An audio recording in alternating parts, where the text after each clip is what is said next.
Bonjour, bienvenue tout le monde. On va attendre encore un peu, quelques instants pour laisser le temps aux gens de se connecter. Désolé, on est un petit peu en retard, mais on va attendre encore quelques minutes. Ça sera pas très long.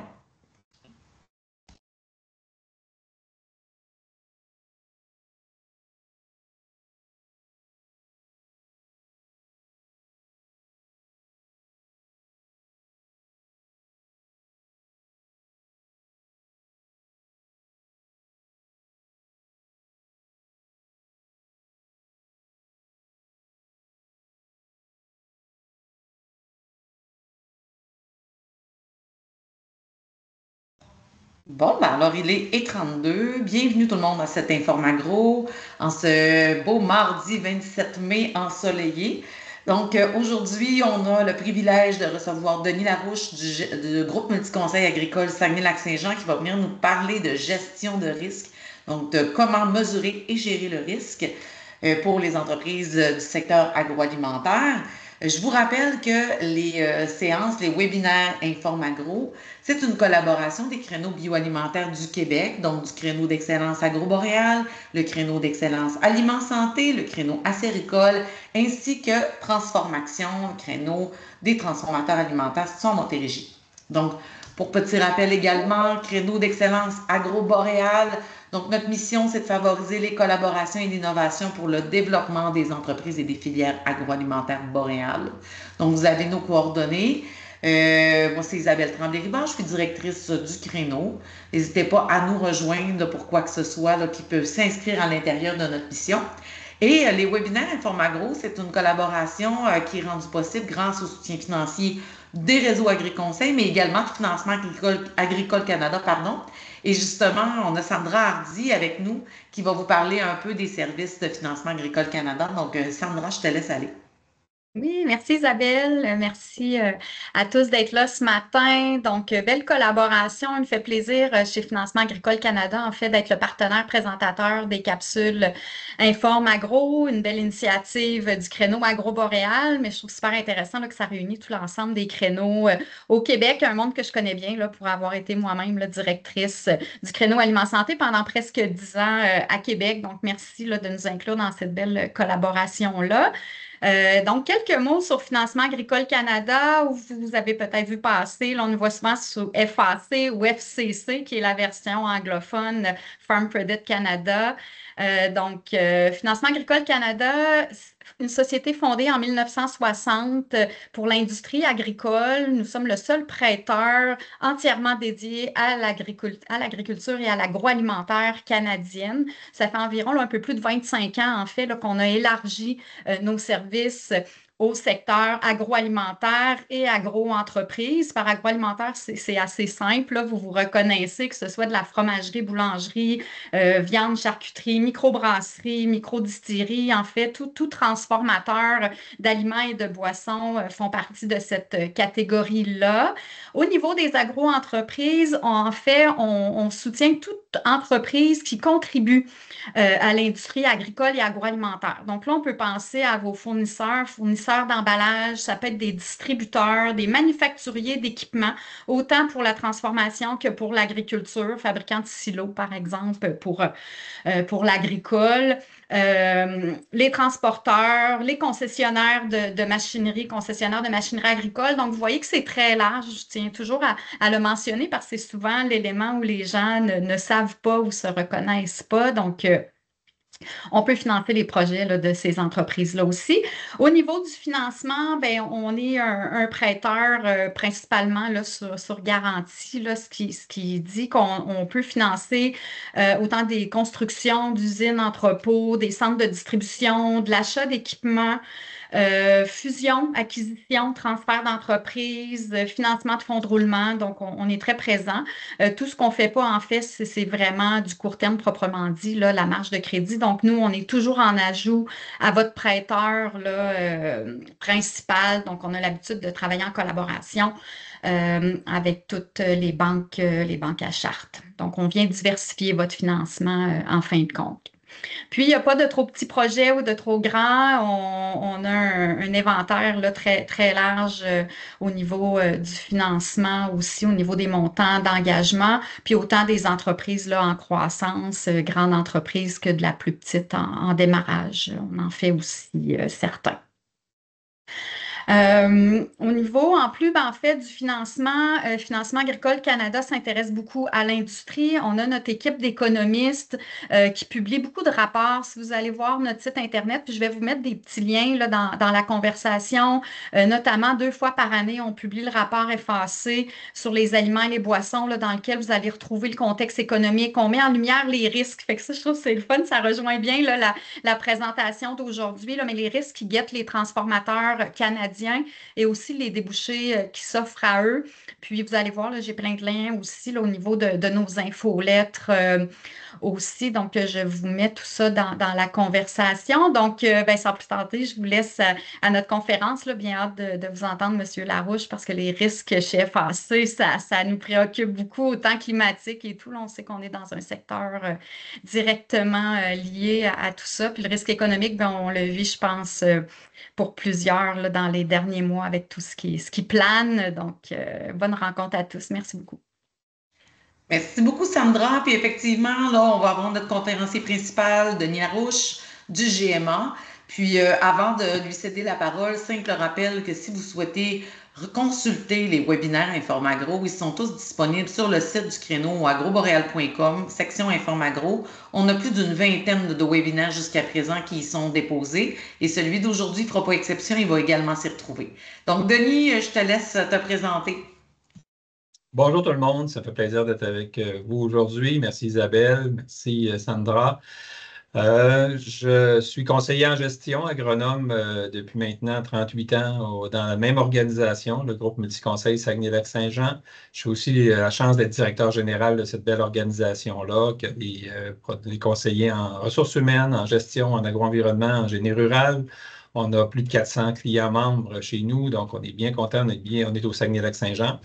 Alors, sans plus tarder, je vous parle d'une de mes passions, qui est comment mesurer et gérer le risque. Dans le fond, je suis tombé dedans quand j'ai commencé ma carrière.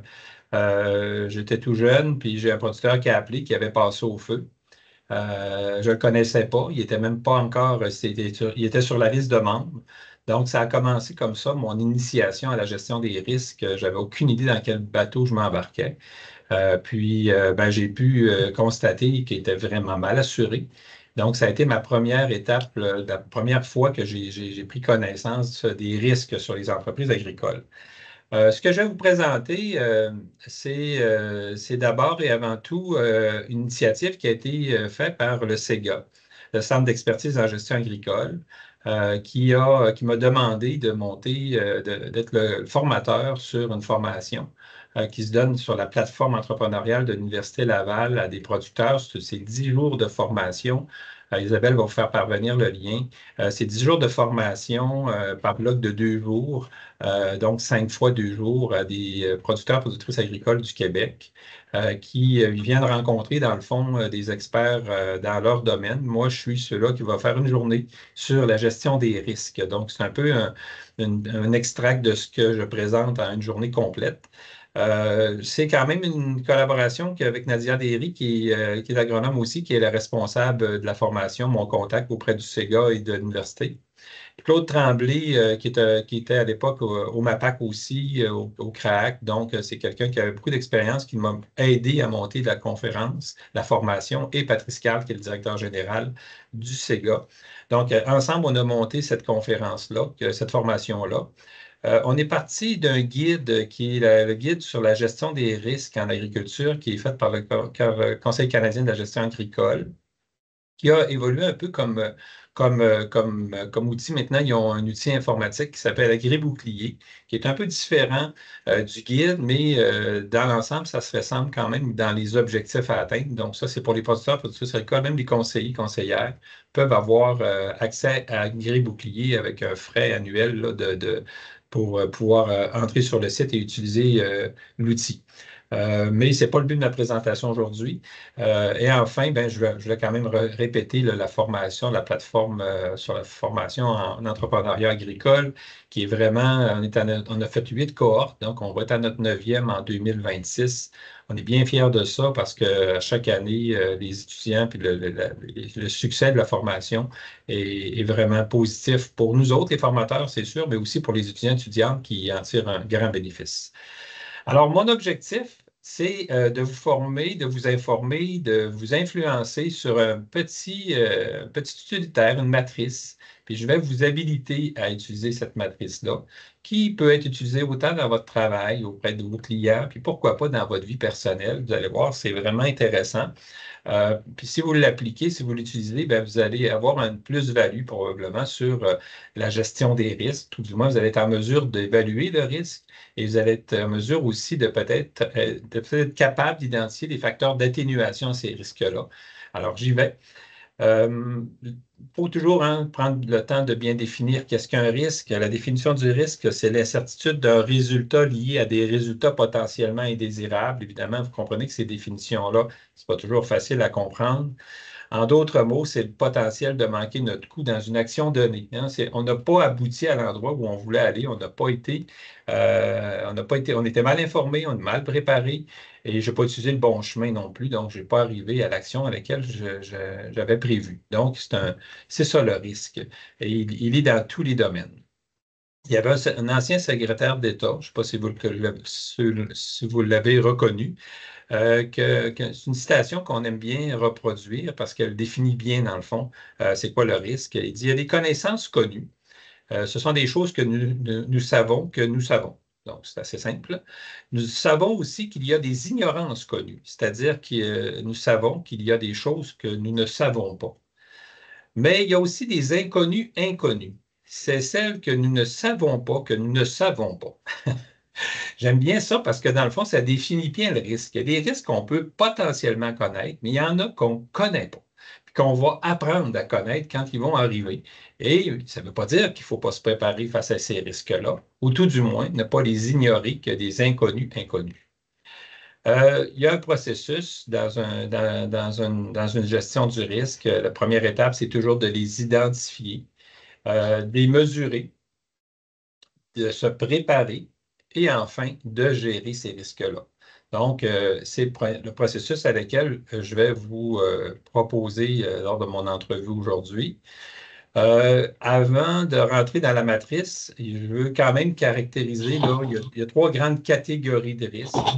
Il y a les risques qu'on a définis comme des risques opérationnels. Il ne faut pas chercher, c'est dans les activités courantes. Puis autant là, dans votre domaine, si vous êtes conseiller, conseillère, que si vous êtes producteur, productrice ou intervenant dans d'autres activités, vous pouvez toujours les mettre autour de vous autres. Là. Il y a toujours moyen de les adapter à votre industrie ou à votre service.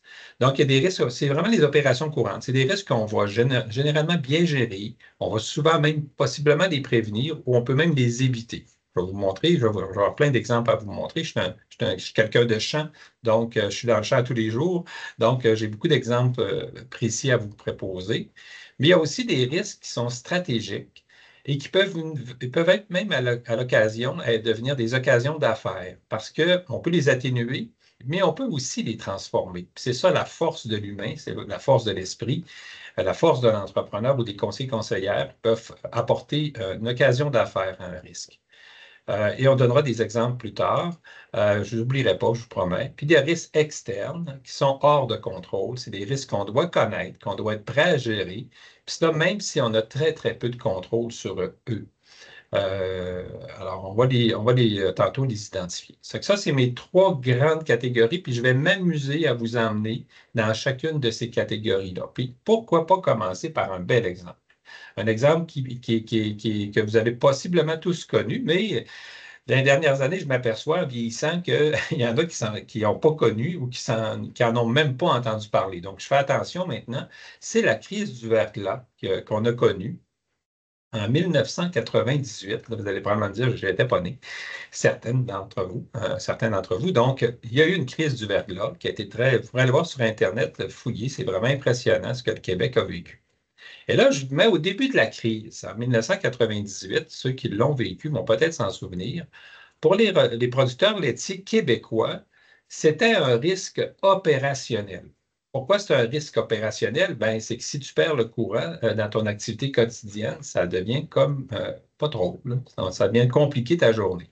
Donc, pour pallier à ça, pour atténuer, et là, on va commencer à se mettre des mots en tête, l'atténuation, des facteurs d'atténuation, ce que les producteurs vont faire, c'est qu'ils vont essayer de réduire l'impact d'une coupure d'électricité qui, au Québec, à l'époque, pour ceux qui ne s'en souviennent pas, était très fréquente. Nous, on aimait ça à la maison parce que c'était une belle occasion de jouer aux cartes ou d'allumer des chandelles puis d'être en noirceur. C'est dommage, aujourd'hui, ça arrive de moins en moins. Je peux vous dire que c'était vraiment le fun, hein.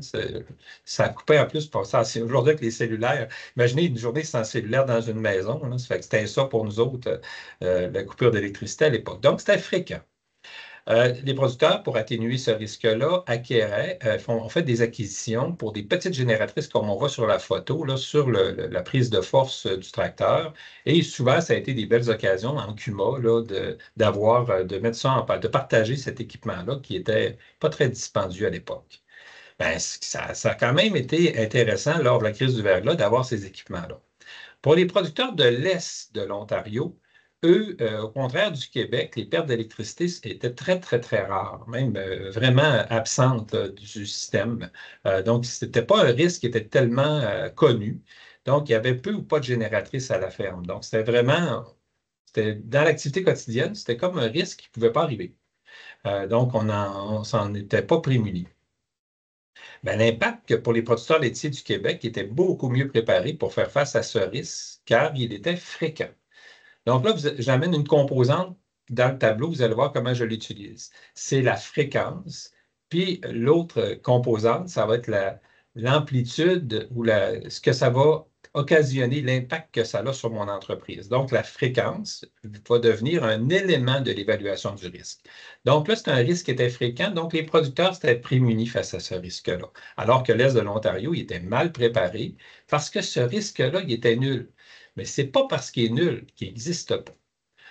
On va aller ailleurs. Pour certaines entreprises, donc les producteurs porcins, les producteurs avicoles, eux, c'est un risque stratégique. Pourquoi il était stratégique? C'est qu'eux ne peuvent pas se permettre ce risque-là. Donc, ce n'est pas une possibilité. C'est automatiquement, ces gens-là installent des génératrices qui sont stationnaires parce qu'ils n'ont pas le choix. Tout ingénieur ou conseiller expert dans le domaine n'ira jamais ne pas conseiller une génératrice stationnaire à ces entreprises-là parce qu'elles sont extrêmement dépendantes de ce risque-là. Donc, ils ne peuvent pas l'envisager. C'est un risque qui est stratégique.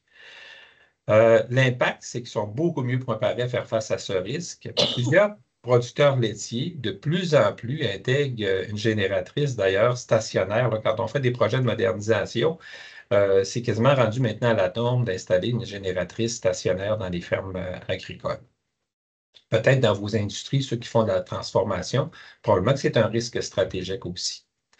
Et c'est un risque externe. Ben oui, ce même événement-là était à la fois pour les trois catégories de risques, donc un risque externe.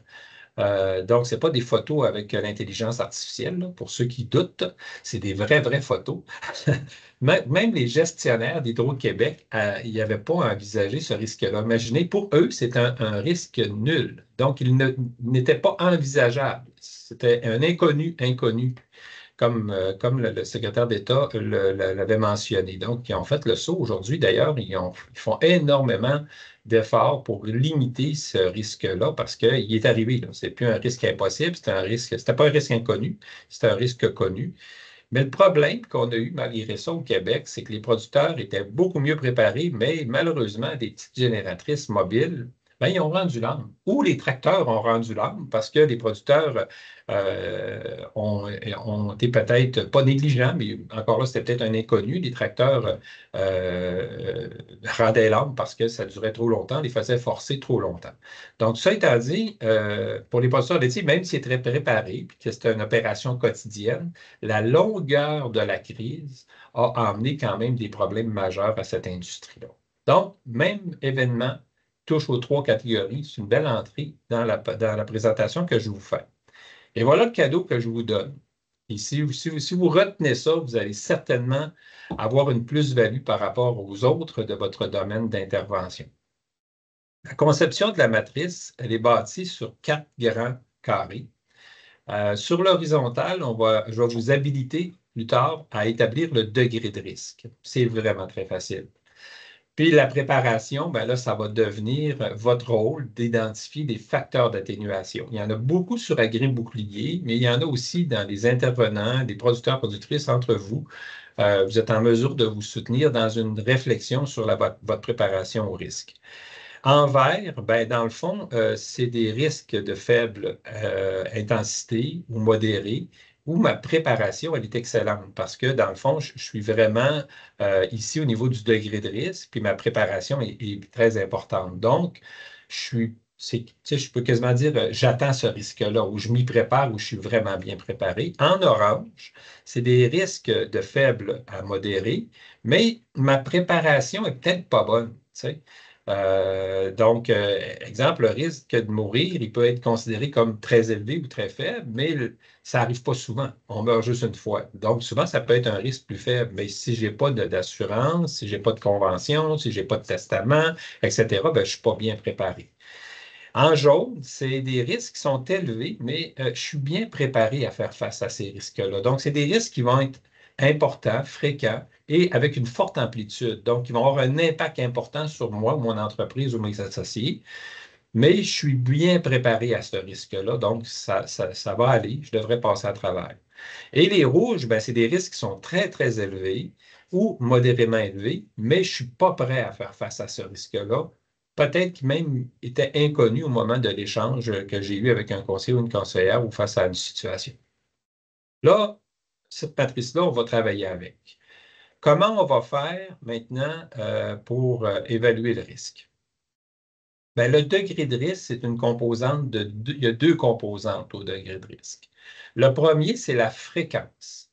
La fréquence, c'est la probabilité qu'une situation va se produire. Donc, 80% des problèmes anticipés par les gens ne surviennent jamais, mais il faut quand même y réfléchir. Donc, c'est un peu épeurant quand on fait cette réflexion-là avec des clients ou autres, parce qu'on identifie des risques et on sait bien que ça risque peut-être pas d'arriver très instant, mais il faut quand même s'y préparer. Donc, il faut répondre à la question tout simplement face à un énoncé. Est-ce que c'est rare que ça arrive? Est-ce que ça arrive occasionnellement dans le voisinage, dans l'industrie? Ou ça arrive assez souvent, je l'entends parler, dans plusieurs m'en ont parlé. Ou ça arrive vraiment régulièrement, j'entends parler de ce risque-là. Donc, j'ai juste à te pointer 1, 2, 3, puis 4, puis bien oui, c'est un peu une règle du pouce. Là. Il n'y a pas de stratégie puis de cartésien derrière ça. C'est vraiment rarement, occasionnellement, souvent ou régulièrement. Dans le fond, on y va sur une échelle de 4. Ça nous permet d'identifier notre fréquence. Fait que là, vous avez déjà la moitié de la réponse face au degré de risque. Le deuxième, c'est la gravité, l'amplitude que cette situation-là va avoir sur mon entreprise, mon environnement d'affaires. Est-ce que ça va être négligeable? Est-ce que ça va être modéré? Est-ce que ça va être considérable? Ou est-ce que ça va être grave? Encore là, il faut que je pointe, il faut que je décide. Je peux en parler à mes associés, à mon environnement d'affaires, pour voir qu'est-ce qu'eux y en pensent. Parce que des fois, on peut penser qu'un élément, un risque n'aura pas d'impact, mais en jasant avec d'autres, on s'aperçoit que voilà, peut-être que ça va avoir plus d'impact que je l'avais imaginé au départ. Donc, on additionne les deux, tout simplement. C'est vraiment très simple. Pour le degré de risque, on va additionner tout simplement la cote F, qui est la fréquence, et la cote G, qui est la gravité. Puis ça va nous donner notre degré de risque. Là, si vous pensez que ça allait être compliqué, là, ça ne l'est pas. C'est compliqué. C'est pas compliqué, c'est simple. Il s'agit de faire cette équation-là, puis vous êtes maintenant en mesure de travailler sur la première échelle horizontale, qui est le degré de risque. La deuxième, c'est la préparation. Ça fait référence aux moyens ou aux stratégies que vous allez pouvoir adopter ou que vous avez adopté pour réduire l'impact de ce risque-là. Donc, est-ce que je suis bien préparé ou je ne suis pas très bien préparé sur une échelle de 1 à 8? Là, vous allez dire, Denis, c'est quand du 1 puis c'est quand du 8? Ben, c'est à vous autres à le déterminer. Hein, c'est votre amplitude, dans le fond. Comme je l'ai dit, je ne cherchais pas trop le cartésien à l'intérieur de ça. Est-ce que je me sens bien préparé? Puis, pour le savoir, ben, j'essaie de nommer des événements. Là, on va s'en donner un exemple. Je pense qu'encore une fois, un exemple vaut 1000 mots. J'ai un associé qui tombe malade puis qui demeure absent pour les 6 prochains mois. C'est que là, mettons que vous êtes associé en entreprise ou mettons que vous êtes en service conseil puis vous avez votre conseiller, vous avez un collègue conseiller avec vous. Mais là, vous apprenez ce matin, vous avez un téléphone ou un Teams, maintenant ce serait probablement un texto, là, comme de quoi qui ne sera pas là, mais il ne faut même pas y parler, là. Il n'est pas disponible. Non, il n'est pas là. C'est comme s'il était mort quasiment, là. Il n'est pas là pour les 6 prochains mois. Imaginez-vous dans cette situation-là maintenant. Puis essayez de réfléchir à qu'est-ce qui va popper, là.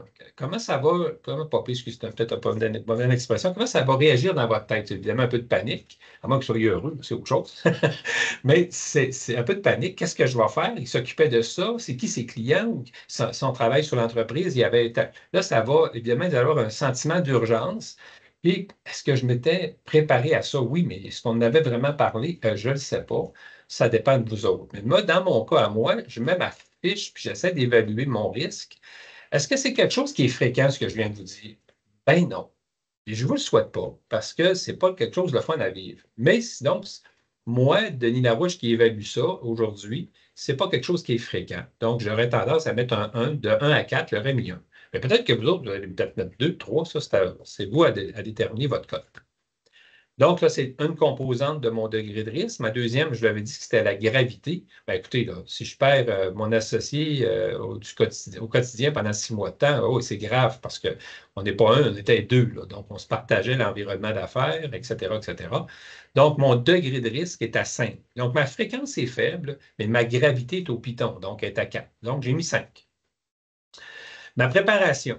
Là, je commence à me questionner, est-ce qu'on a une assurance salaire? Oui, oui, on a une assurance salaire. Tu sais, là, je réfléchis. Est-ce qu'on a une assurance maladie grave? Non, on n'a pas d'assurance maladie grave. Testament, je ne sais pas vraiment s'il y en a fait un. Il ne m'en a jamais parlé. Mandat d'inaptitude, je ne sais pas trop non plus. Convention d'associé, ouais, ça fait 10 ans qu'on en parle, puis elle n'est pas faite encore. Puis là, je pourrais nommer, est-ce qu'on a fait des guides d'intervention en l'absence de l'autre? Écoutez, là, c'est dans votre domaine à vous autres. Vous avez peut-être d'autres choses qui vous viennent à l'esprit, puis c'est correct.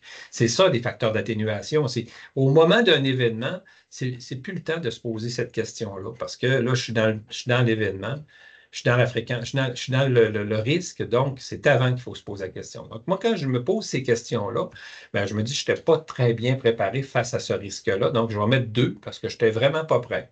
Puis oui, c'était impossible de ne pas l'envisager, mais je ne le souhaitais pas, puis là, je le vis. Donc, j'aurais tendance à mettre 2. Ça fait que si je reprends ma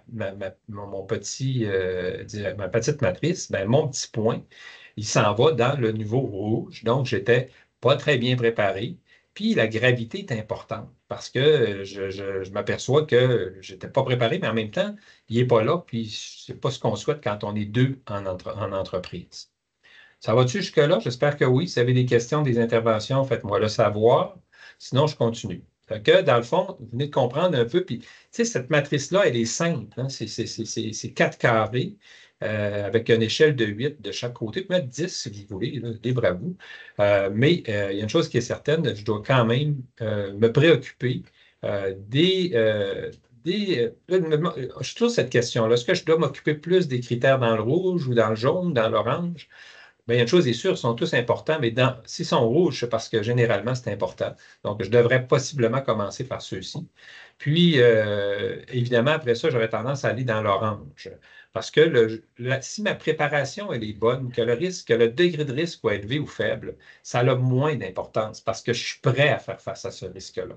Donc, la réponse à ça va être la préparation. Bon, mon niveau de tolérance au risque, il appartient à chacun. Il n'est pas défini, mais il faut le connaître comme entrepreneur, comme conseillère. Il faut connaître, dans le fond, notre tolérance au risque. Ça représente une partie de la gestion de ce risque-là, tout dépendant de mon degré de tolérance au risque. Puis, encore une fois, il y a un bon exemple que je pourrais vous donner. À la guerre, c'est peut-être un très mauvais exemple, je suis désolé, là, il y avait 3 types de soldats. OK? Vous avez peut-être déjà entendu cette histoire-là. Il y a les prudents.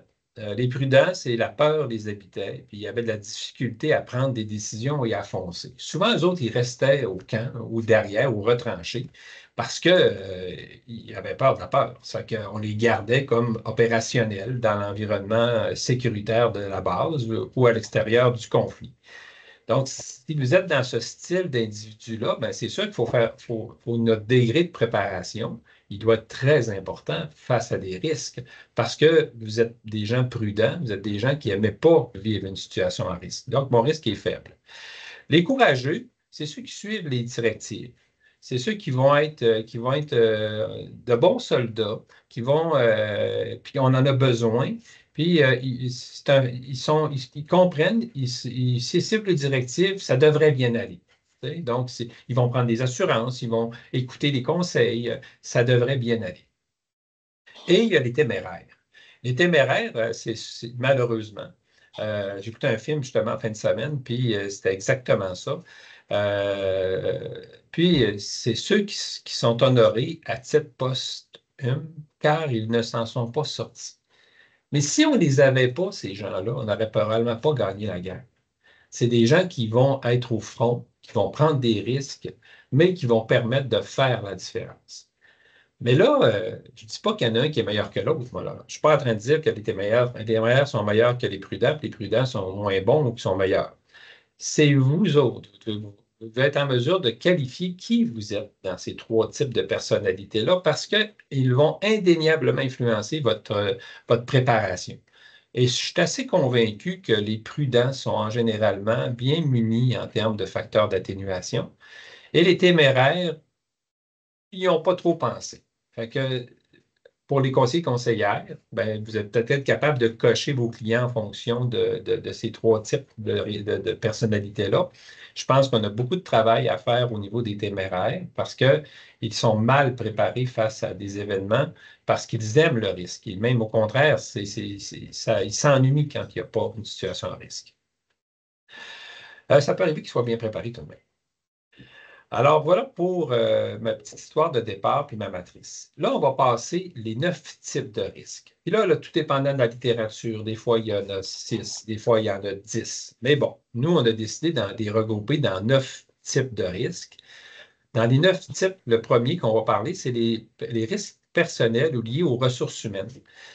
C'est toute la santé, la sécurité à l'entreprise, les relations, exemple, avoir un conseiller, consulter des conseillers, des relations avec mes associés, ma famille, mes employés, mes sous-contractants.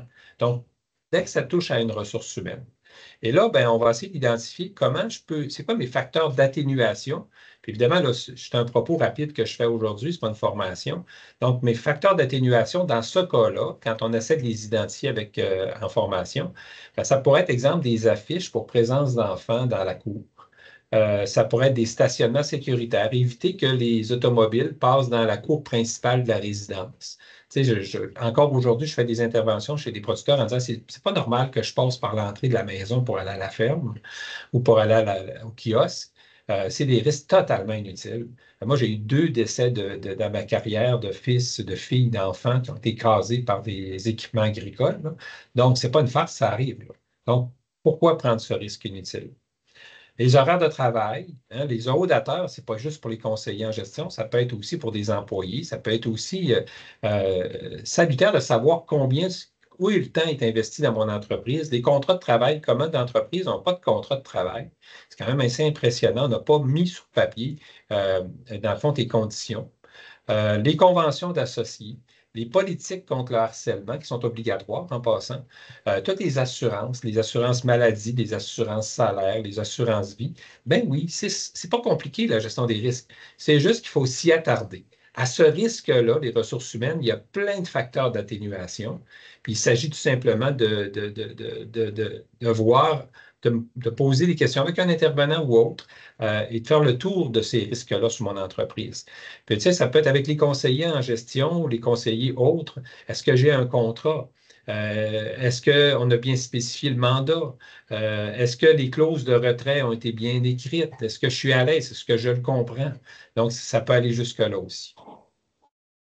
Et il y avait, dans notre cas, nous autres, est-ce que tu es membre d'une association professionnelle reconnue avec laquelle je sais que tu as une étiquette, tu as un office qui protège, dans le fond, ton titre et je peux avoir confiance à cette organisation-là pour veiller à ma sécurité comme client. Le deuxième que je vais vous parler, puis vous allez voir question 9, évidemment, on va les passer assez rapidement. Les risques qui sont fonctionnels, c'est tout par rapport à la production, la technologie, les activités quotidiennes. Puis mettez-vous dans votre environnement d'affaires à vous autres. Hein. C'est que je ne peux pas le savoir. Il y a beaucoup de monde, donc je ne peux pas m'ajuster à chacun. Mais mettez-vous dans votre environnement à vous autres. Les facteurs d'atténuation, comment on peut se préparer? Bien, est-ce que j'utilise des variétés qui sont éprouvées? Si j'utilise toujours des variétés que je ne suis pas certain, là, voyez-vous, mon niveau de risque, il va augmenter, mes téméraires versus mes prudents. Donc, est-ce que je suis en mesure de prendre des risques? Si je suis dans un démarrage, est-ce que c'est le bon moment pour prendre des variétés non éprouvées? Est-ce que j'ai quelqu'un qui m'a donné un cahier de production à lequel je peux m'appuyer pour avoir les étapes pour réduire les risques de la production? Est-ce que j'ai validé ma capacité d'approvisionnement ou j'ai juste un individu qui peut m'approvisionner mes produits ou mes approvisionnements? Donc, est-ce que j'en ai d'autres si lui, mettons, ferme demain matin ou je me chicane avec lui puis il ne veut plus me fournir dans mon approvisionnement? Est-ce que j'utilise des emballages éco-responsables parce que les clients sont de plus en plus critiques par rapport à mes emballages? Encore là, c'est des facteurs d'atténuation par rapport à la production. Est-ce que j'ai des affichages clairs, des aires de jeu, des mini-fermes pour attirer ma clientèle, mais en même temps, est-ce qu'ils sont sécuritaires? Est-ce que j'ai vérifié avec mon assureur s'ils sont prêts à m'assurer pour ces risques-là? Est-ce que les kiosques de libre-service avec des caméras de surveillance, encore une fois, je réduis mon risque? Des fois, même pas fonctionnel, mais juste savoir qu'il y en a une, ça fait déjà la différence. La tenue de comptable, ben oui, c'est des activités quotidiennes. Est-ce que j'ai une bonne comptabilité? Est-ce que j'ai des documents de traçabilité dans mon entreprise? Comment je gère les ressources de la main-d'œuvre étrangère sur mon entreprise?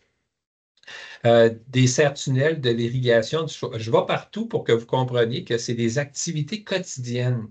Il faut se questionner. Est-ce que j'utilise le bon plastique? Est-ce que j'utilise au bon moment? Est-ce que la récupération est correcte?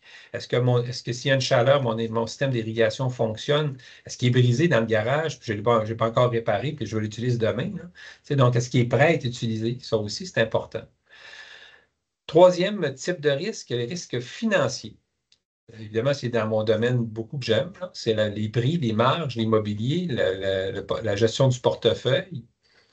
Les facteurs pour se préparer, bien, si, exemple, je suis dans un commerce où il n'y a pas de vente garantie comme de la gestion de l'offre, bien, est-ce que je peux faire des préventes qui me permettraient de réduire le risque au niveau au moment venu mes produits vont être prêts à vendre?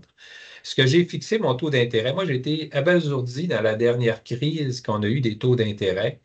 Que des producteurs, productrices agricoles et des conseillers, conseillères, et même dans certaines institutions financières, n'avaient pas encore eu le réflexe, des fois, de dire aux clients, bien, actuellement, c'est du 3 mais ça peut arriver que ça monte à 7 à un moment donné. Ben non, ça fait 10 ans qu'il est en bas de 4 Ouais, mais moi, je me souviens d'un producteur qu'on en avait jasé et qu'on avait fixé une bonne proportion de sa dette sur 7 ans. À 3,5, puis il trouvait ça très, très cher à l'époque. 3,85 pour être honnête. 3,85. Je peux vous dire que dans la crise qu'on a connue, là, j'étais pas mal un bon conseiller. Dans le sens, mais j'aurais pu être un mauvais si le taux d'intérêt aurait resté très bas. Mais pour lui, ben, c'est un risque que le taux d'intérêt fluctue. Donc, si je ne suis pas en mesure d'assumer ce risque-là, ben, fixe-les ton taux d'intérêt. Au moins, tu vas réduire un risque qui peut survenir dans le temps. Planifier les renouvellements.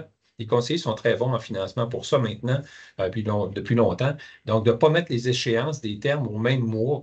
Ben oui, c'est peut-être qu'ils sont disponibles durant l'hiver, mais c'est peut-être pas que le taux d'intérêt va être le plus bas. Donc, l'important de varier les échéances. Connaître son coût de production.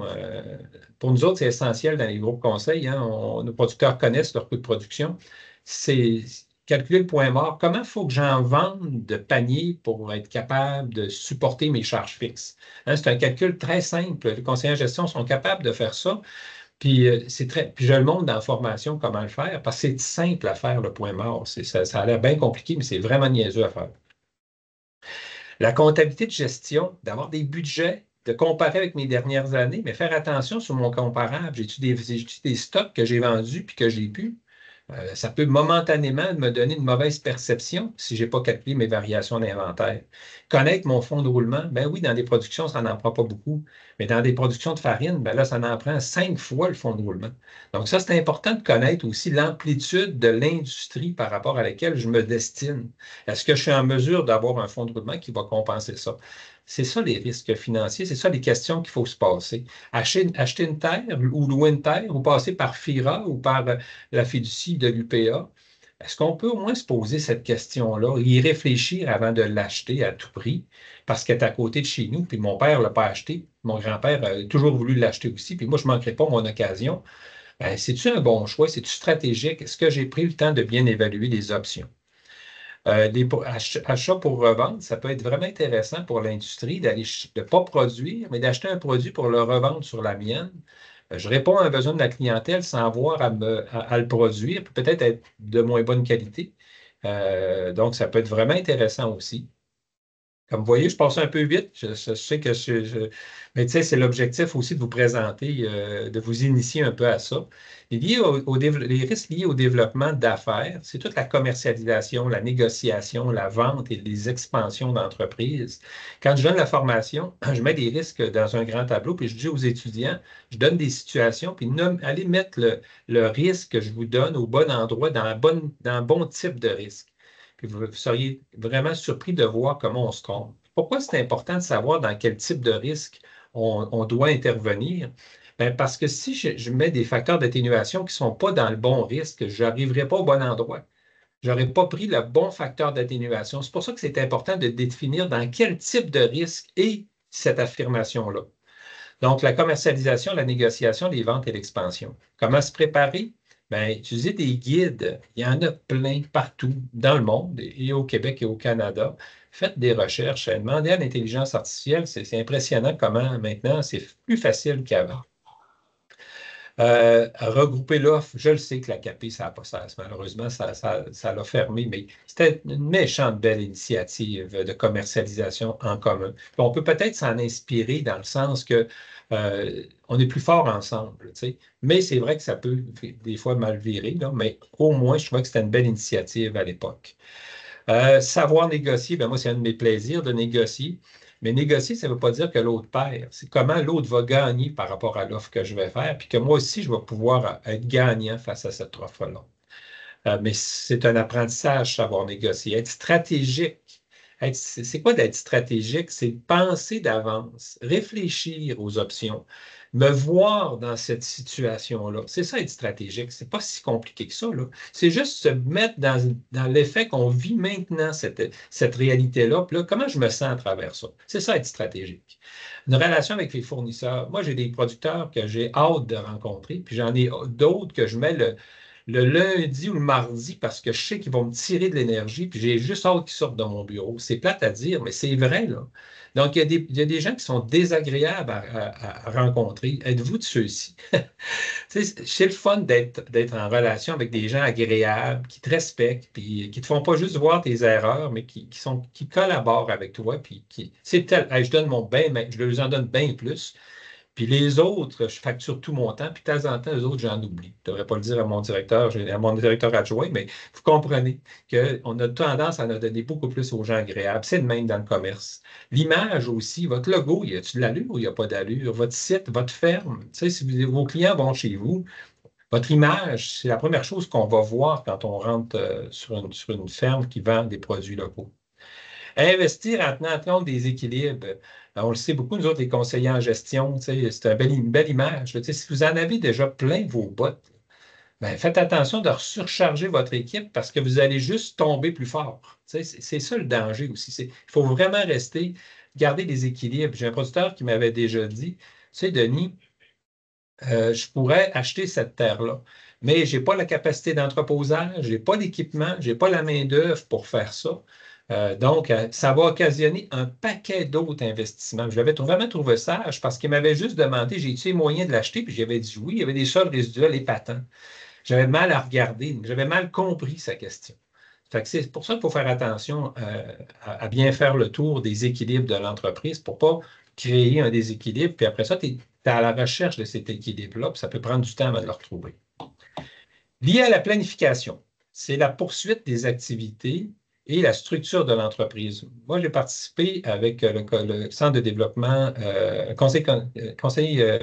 perdu son nom, c'est le Centre de développement durable du Québec, sur un guide qui s'appelle le guide durable d'une entreprise agricole. C'est un autodiagnostic, il est en ligne, il suffit juste de le marquer, vous allez le trouver. C'est un peu vieillot, 2013, mais il est encore aussi pertinent, à mon avis.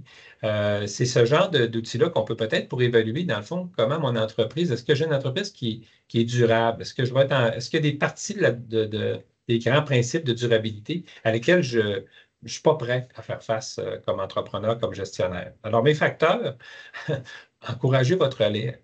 Tu sais, c'est dur le métier, mais si vous parlez rien qu'en mal de votre métier, ben, c'est normal que votre relève ne veut pas prendre votre ferme. Tu sais, c'est bien normal. Responsabiliser dès qu'ils sont jeunes, donnez-leur des responsabilités à leur mesure et payez-les bon Dieu. Excusez, je ne suis pas gentil, mais les œuvres de charité, il y en a plein. Là. Fait que quand ils travaillent pour vous autres, d'apprendre à avoir de l'argent, à gérer un budget, c'est un beau cadeau qu'on peut faire à nos jeunes. Donner des bonnes conditions, pas juste des jobs plates, pas juste des belles jobs non plus. Avoir une convention d'associés, c'est un exemple de facteur d'atténuation aussi quand je suis avec des associés. Est-ce que je suis en propriété individuelle, une société de personnes, une société par action, une coopérative? Connaître le bon statut juridique pour mon entreprise. J'en vois des fois qui prennent des risques démesurés dans des associations de personnes qui ne limitent pas du tout les risques éventuellement d'un associé. Donc, il faut faire attention. La réflexion, la planification stratégique, on en a beaucoup parlé, mais comment c'est important d'essayer de voir à moyen et long terme, puis est-ce que je suis bien, je l'ai dit tantôt, est-ce que je suis bien dans cet environnement-là? Il y a l'aspect juridique. Juridique, c'est tous les contrats, les accords, les politiques et les réglementations. Puis je le sais que c'est plate pour plusieurs. Il y en a qui trouvent ça lourd parce que c'est des petites lignes. Puis ouais, mais il y en a qui sont spécialistes d'écrire des petites lignes justement parce qu'ils savent que vous ne les lisez pas, ces petites lignes-là. Donc, c'est vraiment important. Il faut se préparer à ça. Puis, il y a un paquet de normes au Québec qui existent. L'Institut des normes de la santé publique, ça en est. Donc, il y a plein de normes qu'on peut avoir accès puis voir, dans le fond, est-ce que je les respecte, ces normes-là? Est-ce que je fais vérifier mon contrat? Si vous n'aimez pas ça, trouvez-vous quelqu'un qui aime ça? Puis payez-le pour qu'il lise des beaux contrats. Ça peut être une belle-sœur, un beau-frère, un frère, une sœur, un oncle, un cousin.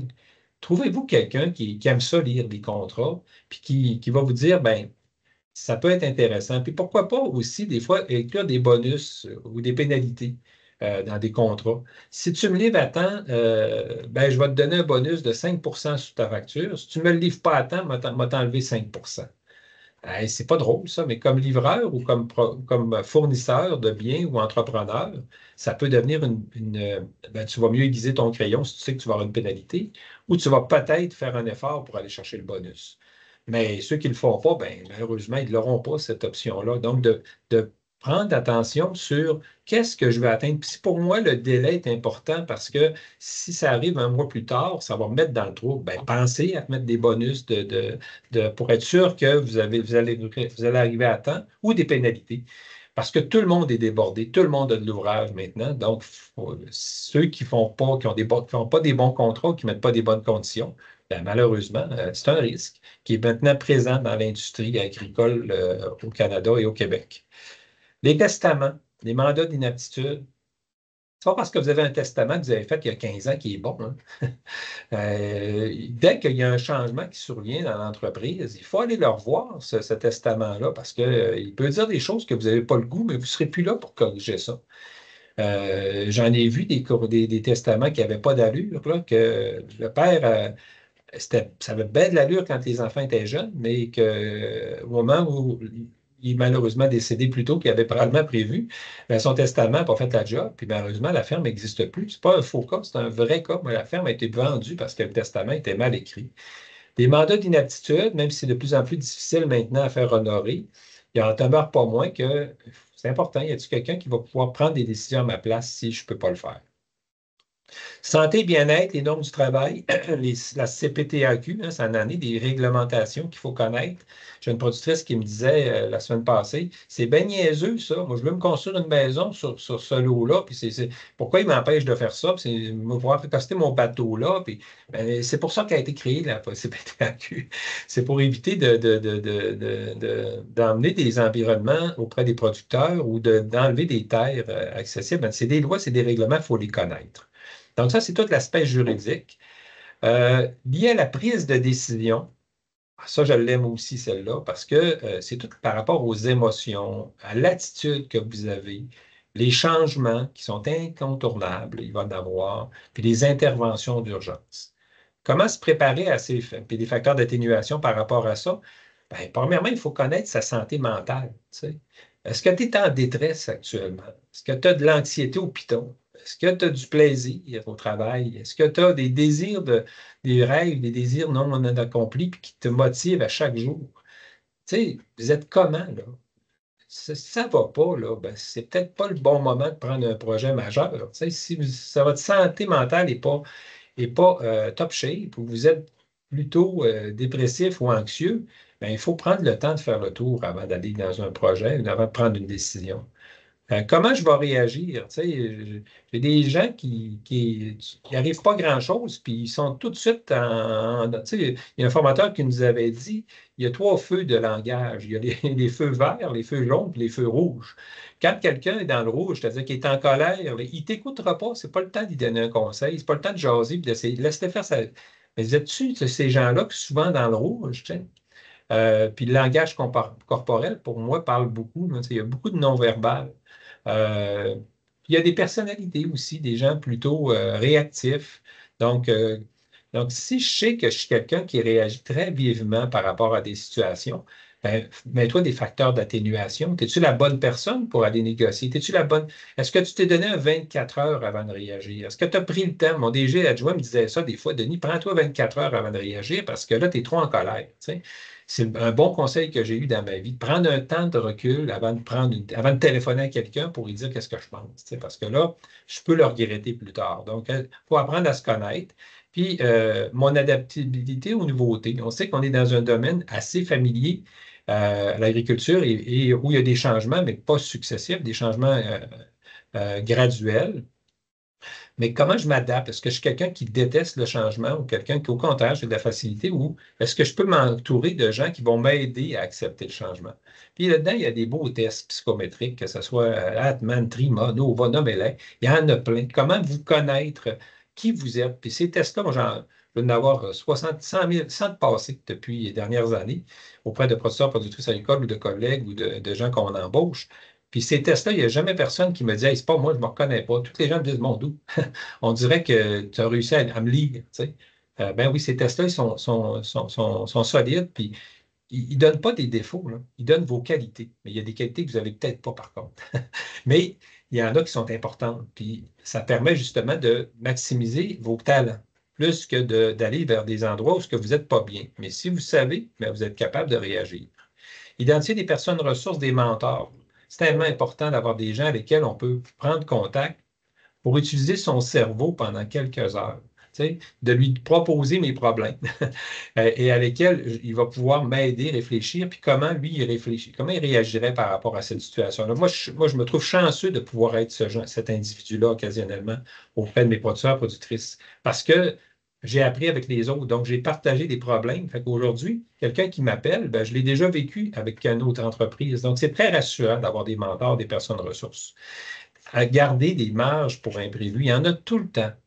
Il y en a tout le temps. C'est impossible qu'il n'y ait pas d'imprévus. Gardez des petits bas de laine de sécurité. C'est plus 3 mois d'aujourd'hui, là, mais c'est important d'avoir des marges de manœuvre.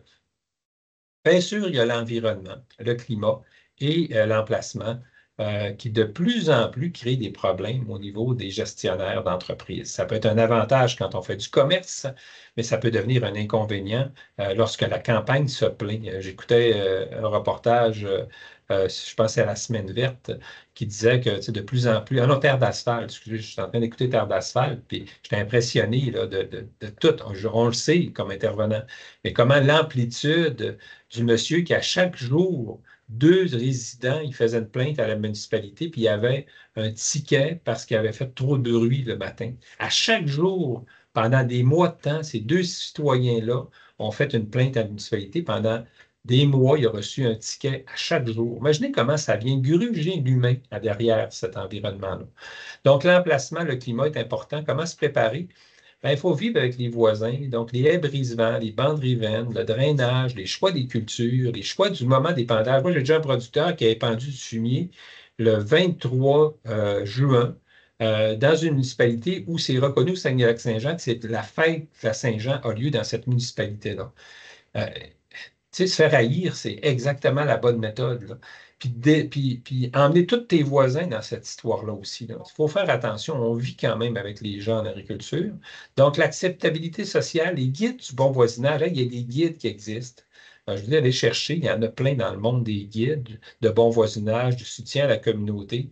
La récupération, de la réutilisation, réduction d'utilisation de l'eau, des stations de lavage. Il y a plein de choses qu'on peut faire comme bons citoyens agricoles. Ça, je sais que c'est tannant, mais c'est ça, vivre en société aussi.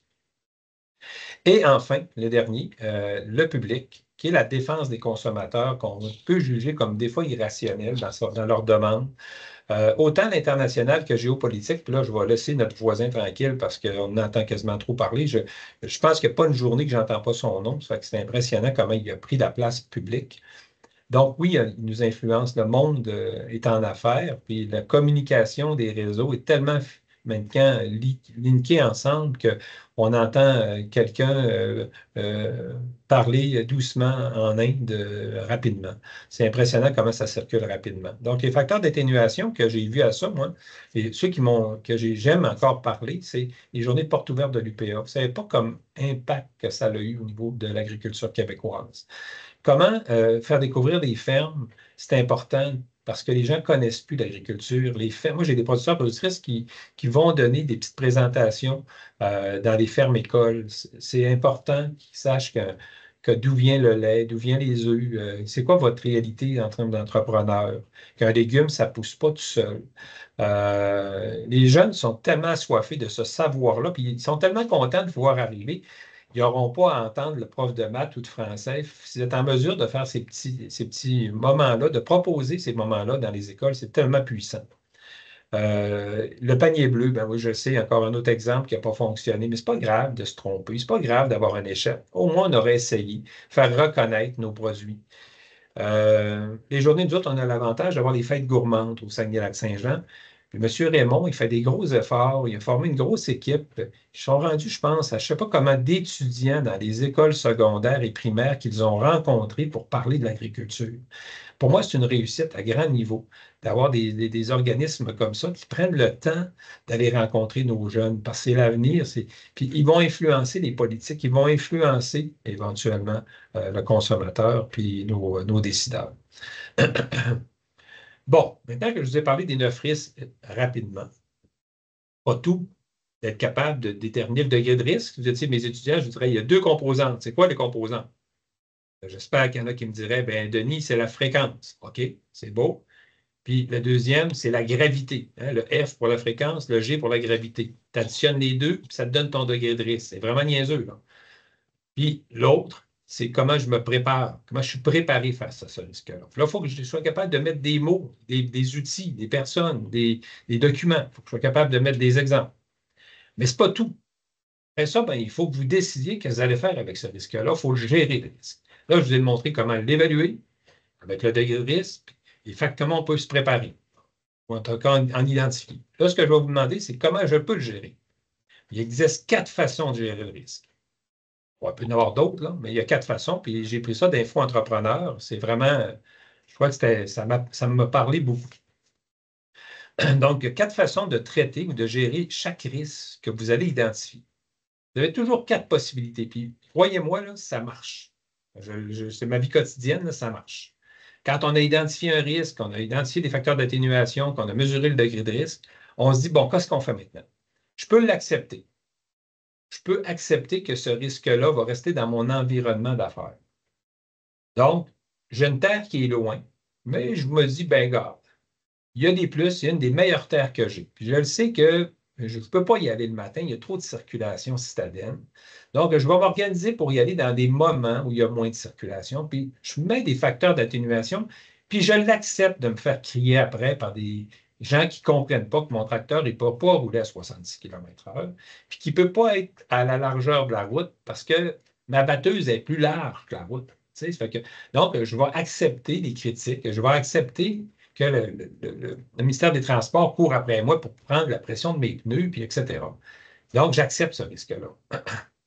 Bien, je peux décider de le transférer. Je peux dire à mon voisin, hey, accepterais-tu de cultiver ma terre au rang X? Puis, moi, dans le fond, je vais en acheter autrement ou je ne suis pas prêt à m'en départir parce que, mais tu serais d'accord de me la louer ou de me faire mon produit, puis je vais demander à quelqu'un de m'apporter la récolte à mon entreprise d'une manière plus sécuritaire. Pourquoi pas? Ça peut être une police d'assurance vie aussi. Je transfère un risque à quelque chose, à une organisation, à quelqu'un, mais je le supporte moins sur mes épaules parce que je l'ai transféré, en partie ou en totalité. Je peux le diminuer aussi. Diminuer un risque, c'est-à-dire que, ben, je vais prendre les mesures, dans le fond, pour éviter d'acheter des terres au loin de chez nous. Je ne ferai pas d'offre, je ne me mettrai pas dans le trouble.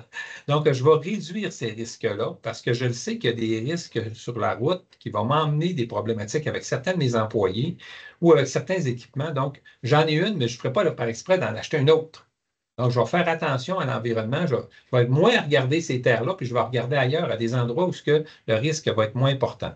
Ou je vais mettre en place, je vais avoir un exemple tantôt, parce que j'ai un exemple tout le temps, fait que vous allez mieux comprendre les 4 niveaux de gérer un risque. Et je peux, en fin de compte, l'éliminer. L'éliminer, c'est assez simple, la terre, je peux la vendre, puis je passe à autre chose dans la vie. Là, je n'ai plus ce risque-là. Fait que je l'ai éliminé. On va se prendre un exemple. J'ai un producteur dans Saint-Anne-des-Plaines, la ferme Belle Vache, qui ont acheté, ça fait longtemps, ça fait quelques années de ça, qui avait acheté un désherbeur automatique, un robot désherbeur. Aujourd'hui, ils marchent quasiment, les robots. Donc, c'est vraiment vieillot comme image, mais ce n'est pas grave. C'est un exemple qui vaut encore 1000 mots. Disons que vous intégrez cette innovation-là dans votre entreprise comme gestionnaire. Prenez cette décision-là. Si vous l'acceptez, c'est que vous allez répondre aux questions au moment venu. Puis vous allez assumer les conséquences ou les impacts qu'elles vont provoquer. C'est du monde qui va avoir peur de perdre le job.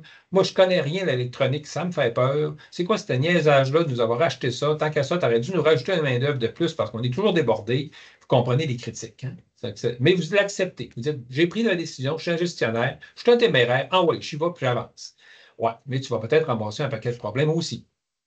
Il y a peut-être une autre manière. Transférer. C'est que vous planifiez une formation, vous embauchez une ressource, vous mettez en place un guide de fonctionnement, puis vous identifiez une personne responsable. Hey, déjà, vous êtes dans une autre mesure. Il n'y en a pas une qui est meilleure que l'autre, mais vous choisissez de dire, ouais, je vais le transférer un peu, ce risque-là, à travers des procédures, à travers des individus qui vont pouvoir répondre à des questions, à des gens qui vont avoir des problématiques d'utilisation. Vous pouvez aussi dire, vous pouvez le diminuer, comme je disais tantôt, le petit bonhomme qui sautait sur le risque. Là. Ce que vous faites, c'est que vous allez impliquer votre équipe puis vos employés dans la réflexion. Hey, gang, j'aimerais ça acheter ce robot-là. Qu'est-ce que vous en pensez? C'est une innovation. Je ne sais pas si c'est une bonne idée, mais j'aimerais ça savoir ce que vous en pensez. Puis là, il y a une discussion. Puis les gens, puis non, on ne le fait pas. Puis bon, au moins, on va l'avoir diminué parce que on n'aura pas pris de décision tout seul, on n'aura pas fait un guide puis formé quelqu'un pour comment ça marche. Ensemble, on va avoir pris une décision. Ensemble, mais ça part des inconvénients. Là. Mais il y a un élément que j'ai pris la décision de diminuer le risque et avec les conséquences que ça va avoir d'ajouter des gens dans l'échange. Puis, tu peux tout simplement l'éliminer, décider de retarder l'innovation parce que, ah non, le bord du chiolage, ça ne me tente pas de vivre ça, m'a pogné les nerfs, puis ça ne m'intéresse pas. Encore là, il faut se connaître. En fonction de comment je veux le gérer, ce risque-là, va-t'en pas dans un endroit où c'est un employé qui le gère mal, que tu vas pogner les nerfs, puis tu vas le traiter toutes les deux. Ce n'est pas la bonne innovation pour toi, parce que ça ne fonctionnera pas dans ta perception d'un individu. Vous voyez que c'est un ensemble. Là. Il y a un paquet de composantes, mais il y a aussi l'individu. Puis maintenant, il faut que je décide de le gérer. Donc, c'est assez simple jusqu'à maintenant. Degré de risque, facteur d'atténuation, me connaître comme individu, et après ça, comment je vais le gérer, ce risque-là, selon 4 composantes possibles. comment gérer le risque?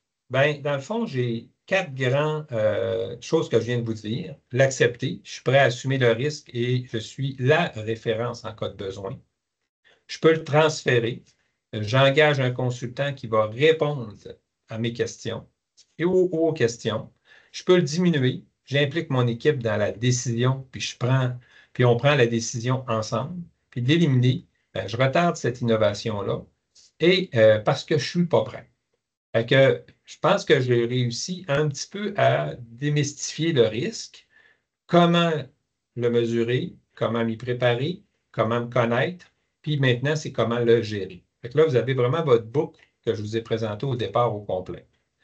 On va se prendre un autre exemple. Vous savez que j'aime bien les exemples, fait que je vous en donne un autre. On a vécu un épisode très important dans le COVID, qui, en passant, est dans une catégorie de risque externe. Mais pourquoi il est dans un risque externe maintenant? Ben, parce que notre ami COVID, il est complètement hors de notre contrôle. Écoute, on a mis la monde sur pause. Probablement que nos enfants vont nous jurer d'avoir fait ça. Ils vont probablement nous trouver pas mal nono d'avoir fait ça, mais on l'a fait. C'est pas mal plus difficile à prévoir. Comment on peut l'atténuer? En tout cas, je pense qu'au début, personne ne savait. La seule chose qu'on a réussi à faire, c'est rester chez vous. Donc, on ne le savait pas, dans le fond, comment atténuer ce risque-là. Puis ça peut arriver que sur vos entreprises, vous allez chercher, mais il n'y aura pas grand-chose que vous allez pouvoir identifier pour atténuer un risque parce que c'est un inconnu. Ou c'est un inconnu. C'est un inconnu que quelqu'un a vécu. Tu sais, comme la crise de l'hystéria. Moi, c'est un de mes producteurs qui a vécu ça. Eux avaient un départ de bactéries de la l'hystéria chez eux. Tu sais, on a acheté pour au-delà de 300 000 $ de fromage. C'était inquiétant, là. C'était un risque. Comment tu fais pour te préparer à ça? C'était pas parce que c'était sale, c'était parce que c'était trop propre. Les bactériologistes nous disaient c'est parce que c'est trop propre. La Listeria, c'est une bactérie qui n'est pas très résistante, donc elle s'installe là où c'est propre. Donc, ce n'est pas une question de saleté, c'est une question.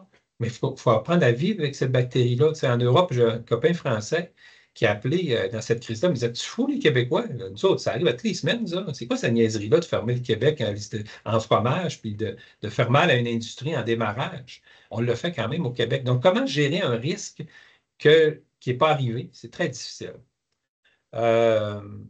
En premier lieu, ben, il faut l'identifier. Il faut être capable de quand même, si je ne peux pas laisser un inconnu, ben, ça va demeurer un inconnu.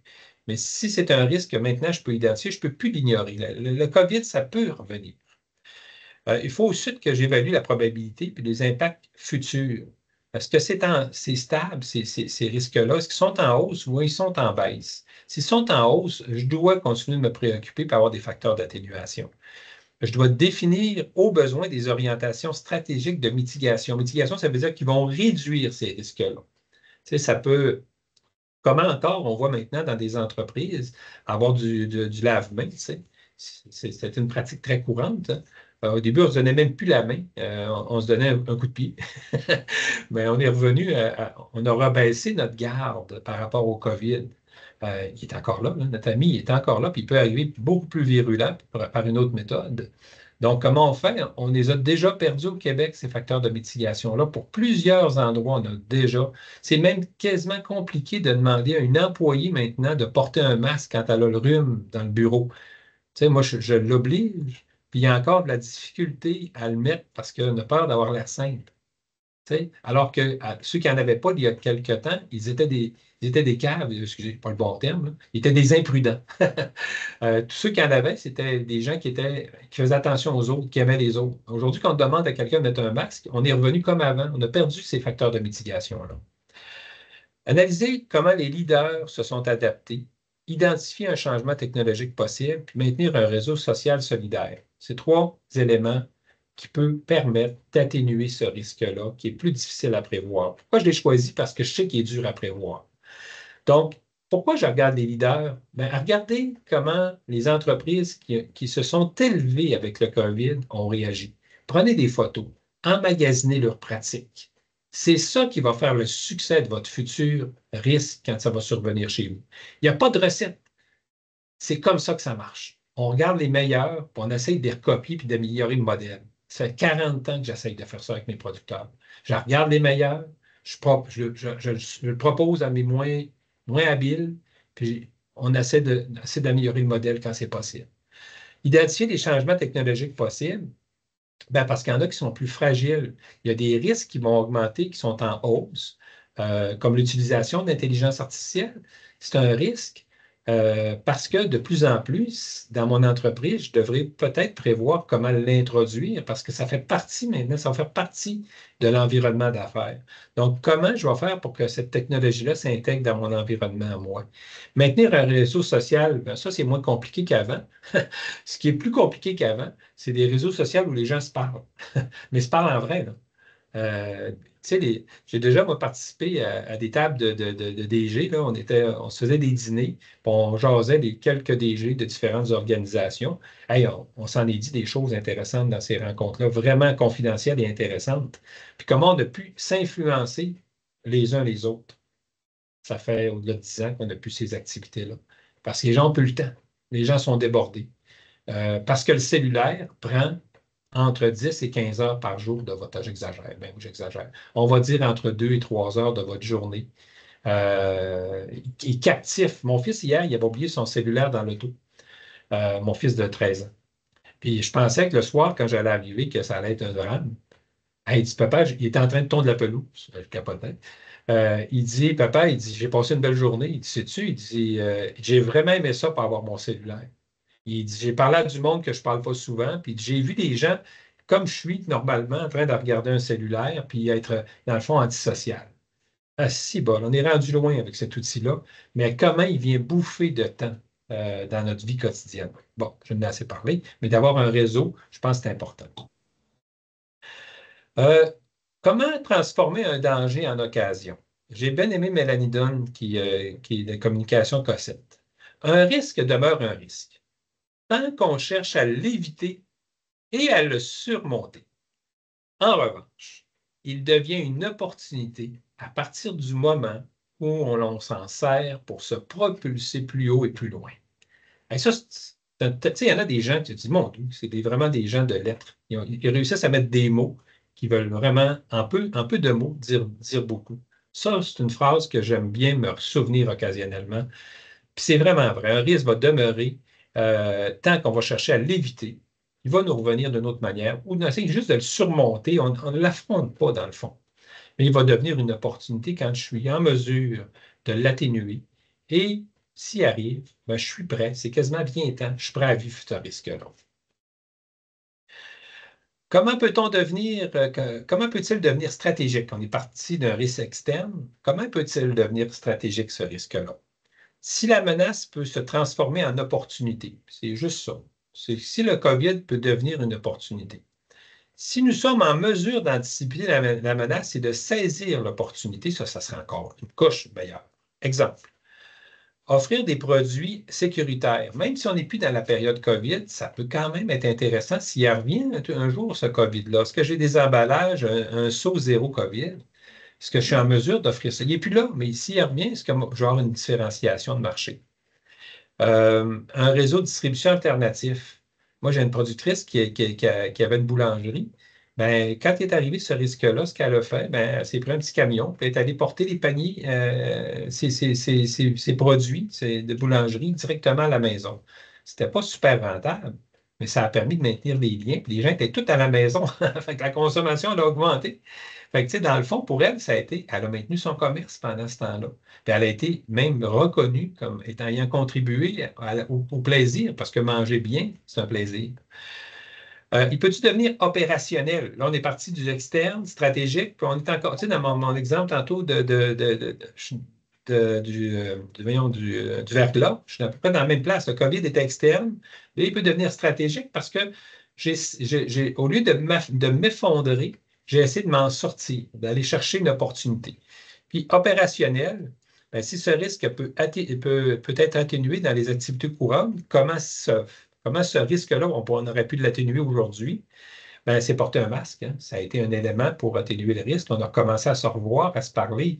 On pouvait bien se faire une grimace, mais on ne le savait pas. Mais au moins, on pouvait se voir. On pouvait avoir des relations entre nous autres. Ce risque peut être mitigé avec des outils traditionnels, les assurances, maintenant, il y a de plus en plus d'entreprises qui vont offrir des assurances COVID, comme des assurances Listeria, où on a identifié un risque. Une compagnie d'assurance, elle veut faire de l'argent. Son dicton, une compagnie d'assurance, c'est de faire de l'argent. Donc, s'il y a de l'argent à faire à quelque part, elle va vous vendre une protection.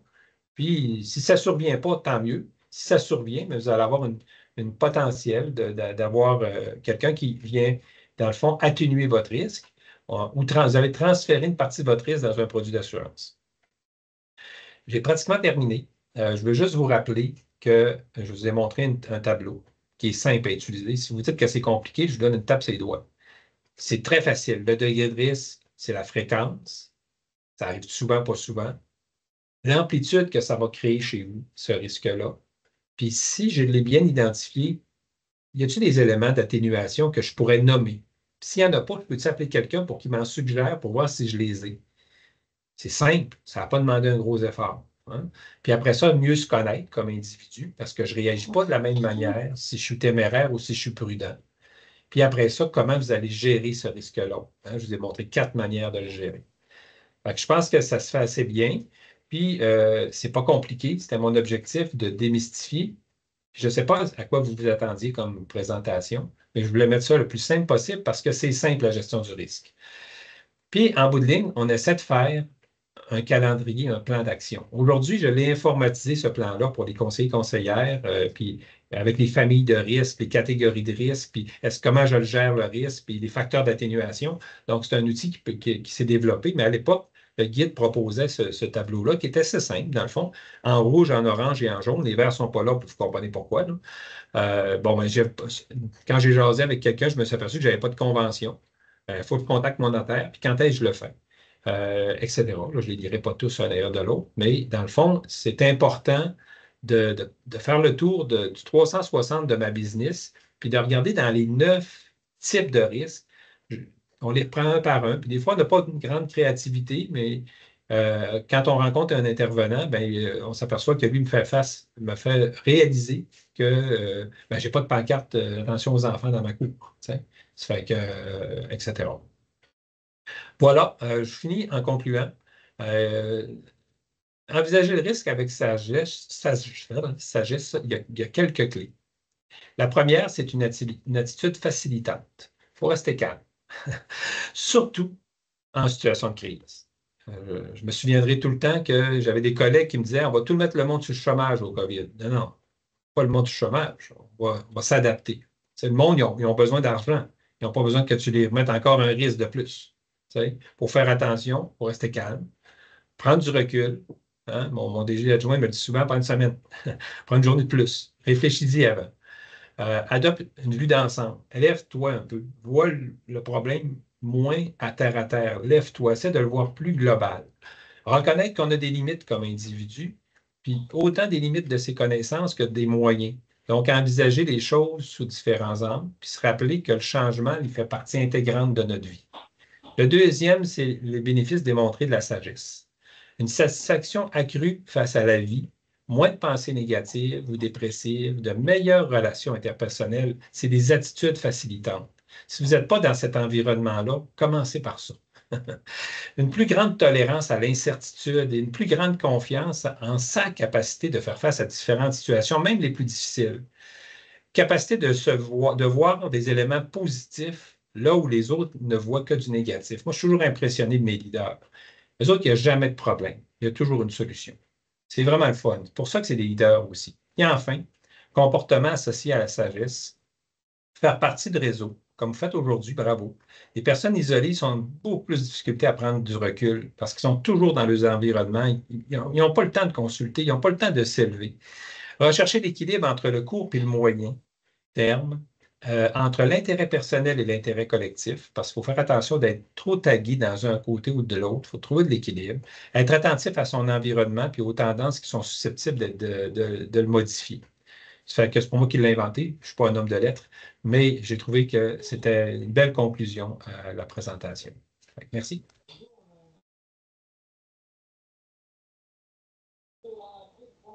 Merci beaucoup, Denis. Super intéressant. Donc, le contenu de la présentation va se retrouver sur notre site web dans la section Informagro. Je pense pas qu'on ait le temps pour des questions. On va laisser libérer les gens, mais j'invite par exemple les personnes qui souhaiteraient en savoir plus, soit à aller s'inscrire dans le lien qu'on a partagé au niveau de la formation qui sera de plus longue durée, spécifiquement sur la question de la gestion des risques. Mais encore, vous pouvez contacter Denis au GMA aussi, je suis sûre que ça va lui faire un plaisir de pouvoir regarder la façon dont il peut vous accompagner en matière de gestion des risques. Donc, encore une fois, merci beaucoup, Denis. Je remercie tout le monde. Je remercie nos partenaires, donc les autres créneaux d'excellence du Québec, Financement agricole Canada, les réseaux Agri-Conseil. Puis d'ailleurs, j'en profite pour mentionner que les services du GMA sont des services qui sont couverts par les réseaux Agri-Conseil également. Donc, n'hésitez pas à faire appel à eux en toutes circonstances, autant pour des éléments techniques que des éléments de gestion, puisqu'ils couvrent les deux éléments. Donc, merci à tous, puis une bonne fin de journée.